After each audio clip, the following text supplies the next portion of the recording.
Hello everyone, I'm CJ Wellerman. Don't forget to click the subscribe button below, and we kindly ask you please help keep our show going and growing by supporting my journalism at patreon.com/CJ Now let's get into it. A question I'm often asked by viewers of this program is, why do I care so much about injustices in the Muslim world when I'm not, in fact, a Muslim? So here it goes. I do hold a great deal of affection for Islam, which is unsurprising given I have studied the religion intimately and professionally for the past dozen years, while also spending a great amount of time living among and working with Muslim communities. And I can also tell you this, that as an agnostic, were I to one day be convinced of a holy creator, then I have no doubt that Islam would be the religion for me. Because as a journalist and a human rights activist, no other faith speaks to the values I hold dear to my heart. You see, Islam not only promotes justice and respect for human rights, but also teaches people to live together in peace and harmony, regardless of race, class and belief. But with all of that said, I held a completely different attitude towards Islam exactly 17 years ago. In fact, I was an Islamophobe. For a 4-year period after witnessing an Al-Qaeda-sponsored terrorist attack in Indonesia in 2005, a night when 2 suicide bombers detonated themselves among women and children on Bali's Jimbaran beach, killing 23 people. It fell upon me and 4 of my closest friends to sort the living from the dead, and then move the injured to an area safely away from the beach until ambulances arrived. That night would forever change the trajectory of my life, because until that moment I had never given Islam a second thought, even though I had lived permanently in Indonesia for 2 years at that point. But for the days, weeks and months that followed, I became obsessed with Islam and blamed it for the horrific violence I witnessed that evening. It was a typical Saturday night on Bali's tourist strip, holiday makers packing bars and restaurants, and all of them easy prey for bombers intent on causing the maximum possible carnage. And a warning to viewers, some of the following images may be disturbing. I'm not going to share those images because you get the point. But what's important here is that over the course of the next several months, I went from being agnostic towards religion to a fully fledged Islam-hating new atheist. The anti-religious books of Richard Dawkins, Christopher Hitchens, Sam Harris, and others made me believe Islam was responsible for terrorism. Crazy, I now know, but in many ways I was radicalized into anti-religious extremism, or what is Islamophobia, the same way many are radicalized into violent religious extremism. Here's Professor Lorne Dawson to explain how experiencing a traumatic event can often create a cognitive opening, making an individual receptive to the possibility of new ideas and worldview. There's almost always a contingent factor that just when they were feeling and thinking a certain way, they met certain people. And it's quite accidental. We talk about cognitive openings. So you peeled away your old ideas, you're opening to new ideas, you're in a fragile frame of mind, you're looking for some guidance and leadership, and along comes at that moment somebody with a clear set of beliefs and ideas that are about saving the world and about how you, little old you, can make a difference and change the world. But not only was my changing worldview being influenced by popular anti-Islam writers, but also the US-led war on terror, which by 2005 had morphed into a fully fledged war on Muslims.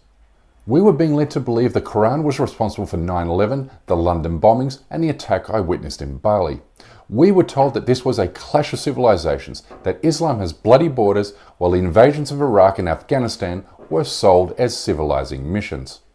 I'm still ashamed to admit that for a brief period in my life, I sounded a lot like this hateful clown. We need to end Muslim immigration temporarily. I'm not saying forever. I do also think we should stop building mosques temporarily, not forever.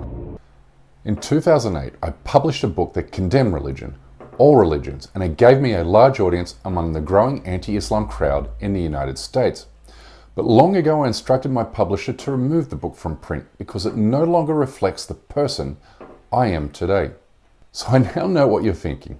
What was it that made me, CJ, suddenly wake up and realize that my hateful attitudes towards Islam were wrong? Well, for a lack of a better phrase, my first come to Muhammad moment occurred in 2009 when I read Mahmoud Mamdani's book, which unpacked many of the lies the mainstream media was telling about Islam during the early years of the War on Terror.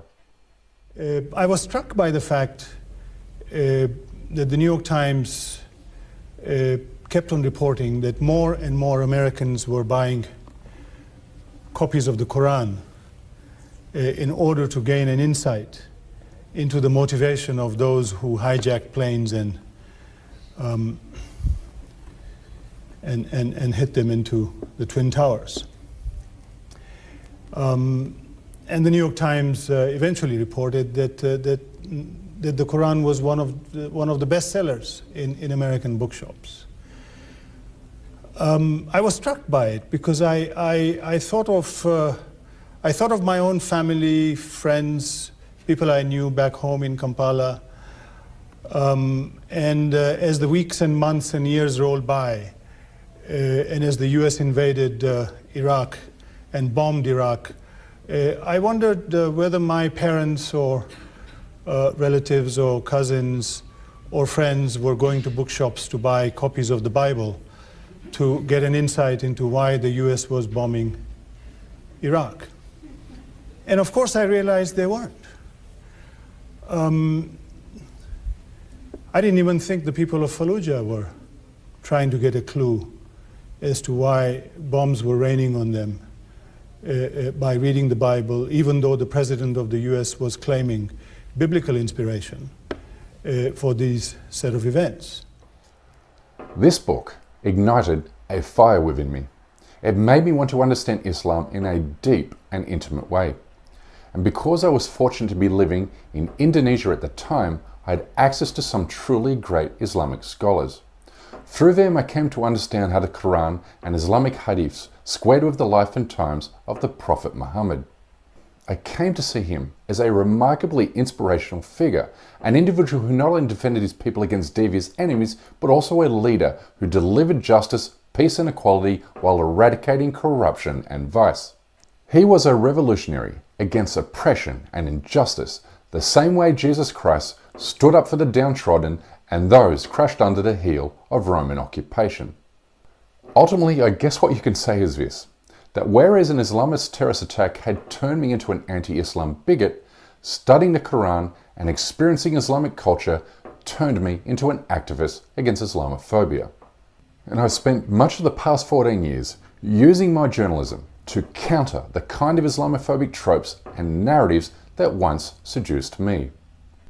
You see, Islamophobia is seductive because it feels good, for it allows you to believe it's they who are backwards and barbaric, and it's we who are enlightened and civilized.